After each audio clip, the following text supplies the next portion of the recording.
Welcome back to the channel, everyone. If you missed part 1, you're jumping in at the craziest moment. We've got a forward edge that's been acting possessed, throwing every code in the book.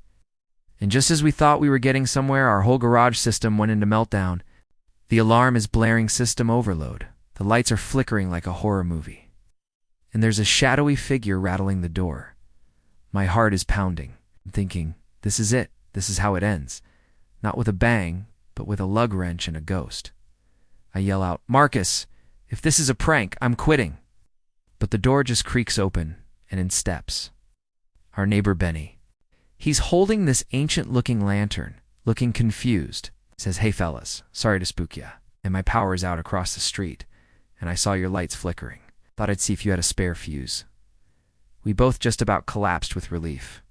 Marcus is wiping sweat off his face, telling Benny he almost became a permanent part of the garage decor. But then it hits me.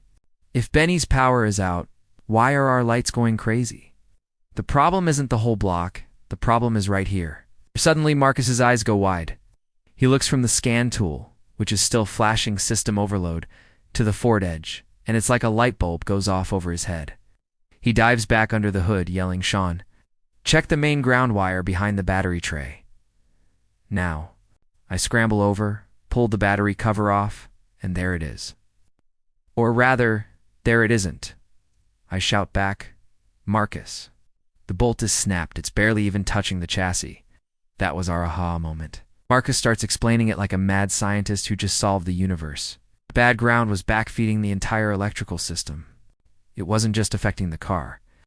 It was creating dirty power that was sending electrical interference back through the garage's own circuit. That's why our lights were flickering. The scan tool was glitching, and the car's sensors were going haywire.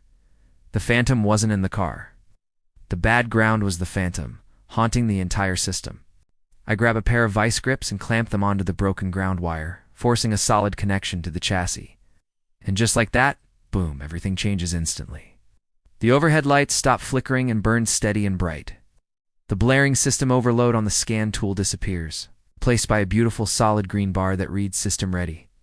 Even the old radio on the workbench, which had been buzzing with static, suddenly tunes into a smooth R&B station. It was like an exorcism, but for a car.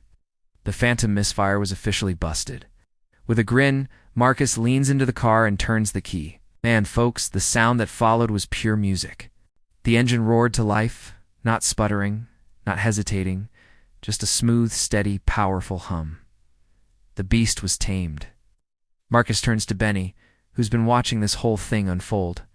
He says, "Tell you what, Benny, since you helped us find our ghost in the machine, that fuse is on the house." I just leaned against the hood, feeling the tension finally drain away. I told Marcus, from now on, we're sticking to daylight hours. My heart just can't take the night shift anymore. So what's the lesson here? Sometimes the most complex, mind-bending, supernatural-seeming problems have the simplest, most down-to-earth solutions. A single broken bolt. It's a great reminder to always check your grounds first. It can save you hours of diagnostics and a few years off your life. Thanks for sticking with us through this crazy ride. If you enjoyed this mechanical mystery, make sure to hit that like button, subscribe for more, and we'll see you in the next one.